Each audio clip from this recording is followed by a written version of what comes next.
बापाचा बाप जरी आला तरी मुंबईला महाराष्ट्रापासून तोडू शकत नाही असं म्हणत फडणवीसांनी उद्धव ठाकरेंवर हल्लाबोल केला होता। दरम्यान आमचा बाप बाळासाहेब तुमच्या बापाचा पत्ता आहे का असं म्हणत संजय राऊतांनी फडणवीसांवर पलटवार केला आहे।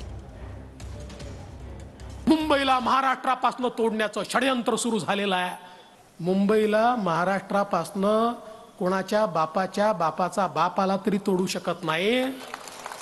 त्यामुळे आता तरी नवीन डायलॉग शोधा। आमचा बाप सोडून द्या, आमचा बाप बाळासाहेब ठाकरे हो। तुमच्या बापाचा पत्ता आहे का भाजपच्या? तुम्हाला आता 10 बाप झालेत। अजित पवार गट, मिंदे गट, अमुक गट, हे तुमचे बाप आहे सगळे। तुमचं काय खरा बाप असता बरं का भाजपला, तर हे खोकेवाले बाप त्यांना घेऊन या महाराष्ट्रात राजकारण करावं लागलं नसतं। शिवसेना बाळासाहेब ठाकरे बरं का ही एकाच बापाची आहे, हे आम्ही परखडपणे सांगतो। आणि म्हणून आम्ही ताठ मानेनं निर्भयपणे लोकांसमोर जातो, तोंड लपवून जात नाही।